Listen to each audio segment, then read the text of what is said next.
Now we will see subsidence and different terms used in subsidence. Subsidence factor, non-effective weight, critical subsidence, critical weight, subcritical subsidence, subcritical weight, supercritical subsidence, supercritical weight, maximum strength we will see, and then we will be able to implement the underground precautionary measures to reduce our zero subsidence. So first we will see what is subsidence. Subsidence क्या है? Subsidence कुछ नहीं है। हम underground mining में इससे काम करते हैं। तो हम मिनरल को एक्सट्रैक्ट किए, कोल को एक्सट्रैक्ट किया, तो कोल एक्सट्रैक्ट किया तो वाइट फॉर्म हो गया, खाली जगह बना। वो खाली जगह में क्या होगा? मूवमेंट, उसका जो रूफ है, रूफ में मूवमेंट होगा और उसका यदि इम्पैक्ट सरफेस तक पहुंच गया तो तीन तरीके की बातें हो सकती है। सरफेस पे क्रैक्स आ सकते हैं, या वो इस टाइप का सरफेस आपका वो इस टाइप का झुक जाएगा, ट्रफ बन जाएगा, या हो सकता है कि सरफेस का जो स्ट्रक्चर है वो होल हो गया और होल के थ्रू वहां का सारा मटेरियल अंडरग्राउंड में जो वाइड बना है, जहां से हम कोयला निकाले वहां पे जाके गिर गया, बड़ा सा होल बन गया जिसको हम सिंक होल बोलते हैं। तो सबसिडेंस क्या है? Subsidence is the depression of ground surface due to underground mining activities. It may be sinkhole, troughs or cracks on the earth surface. Okay. Now we will see subsidence factor. अब कहीं books में आप देखिएगा, या कोई book में ए लिखा रहेगा, कोई बुक में एफ लिखा रहेगा, उससे बहुत फर्क नहीं पड़ता। आप क्या नोटेशन ले रहे हैं? ए, तो आपके लिए ए हो गया सबसिडेंस फैक्टर। ठीक है। ये सबसिडेंस फैक्टर क्या है? ये देखिए यहाँ ए लिखा है, का क्या फॉर्मूला लिखा है? Maximum S max means maximum subsidence divided by M, M means working height. तो देखिए डेफिनेशन क्या हुआ सबसिडेंस फैक्टर का? इट इज द रेशियो, ये रेशियो है ना जी। What is this? This is a ratio. What? It is the ratio of maximum subsidence to the working height.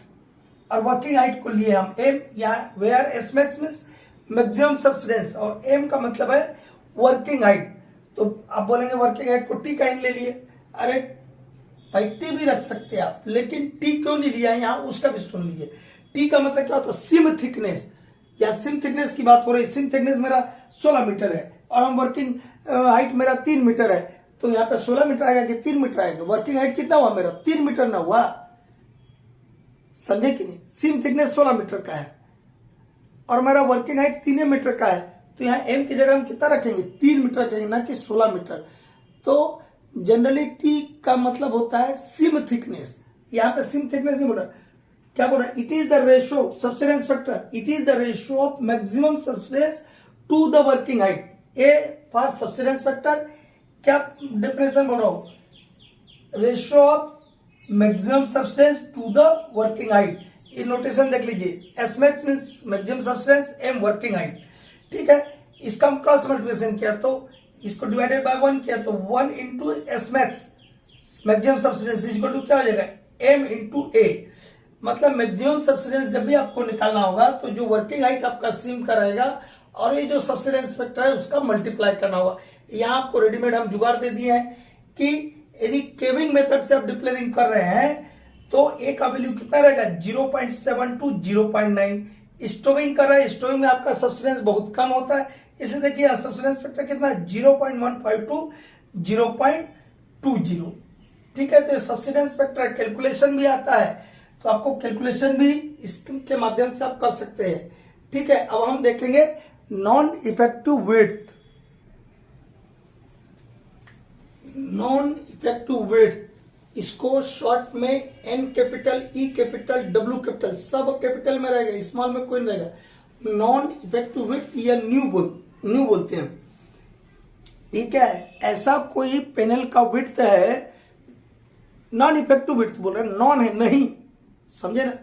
Definition आपको अपने आप बताता है, कुछ दिमाग भी लगाना होगा। ऐसा विड्थ ऑफ एक्सट्रैक्शन जब भी बोला जाए तो ये दिमाग में रख लीजिएगा कि विड्थ ऑफ पैनल बोला जा रहा है, तो ऐसा विड्थ ऑफ पैनल जो कि सब्सिडेंस नहीं कर पाएगा उसको बोलते हैं नॉन इफेक्टिव विड्थ। देखिए यही बात हम यहां लिखे हैं, the width of extraction that is width of panel which does not cause any subsidence movement on the surface। ठीक है, इंडिया में नॉन इफेक्टिव विड्थ के लिए एक फार्मूला है 0.3 to 1.17 इंटू डेप्थ। ठीक है, अब आपके पर्टिकुलर माइन के लिए अब यहां तो देख रहे हैं आप, यहाँ 0.3 से 1.17 तक का कांस्टेंट लिया इंटू डेप्थ किया है। तो ये जो है आप कैसे निकालते हैं आपके पर्टिकुलर माइंड के लिए, आप साइंटिफिक स्टडी कराते हैं और फिर आपके लिए जो इस यहां से यहीं तक आएगा इंडिया में कोई फिगर आएगा 0.3 से 1.17 जो आया उसको आपका जो वर्किंग डेप्थ है उससे मल्टीप्लाई कर दीजिएगा तो आपका क्या निकल जाएगा, नॉन इफेक्टिव विड्थ। मतलब उतना चौड़ाई का यदि आप पैनल बनाते हैं तो सब्सिडेंस नहीं होगा। ठीक है, क्लियर हुआ यहां से। अब देखेंगे क्रिटिकल सब्सिडेंस। क्रिटिकल सब्सिडेंस क्या है, नाम ही इसका क्रिटिकल। ठीक है, क्रिटिकल सब्सिडेंस यदि अर्थ सरफेस के किसी एक पॉइंट पर मैक्सिमम सब्सिडेंस होगा तब उस सब्सिडेंस को बोलेंगे क्रिटिकल सब्सिडेंस। और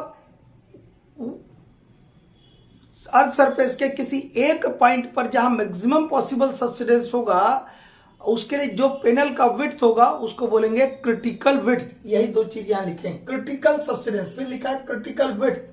critical subsidence, if the maximum subsidence occur at a point on the surface is known as critical subsidence. Critical width, critical width क्या है, the width of extraction, width of extraction means width of panel causing maximum possible subsidence at one point on the earth surface।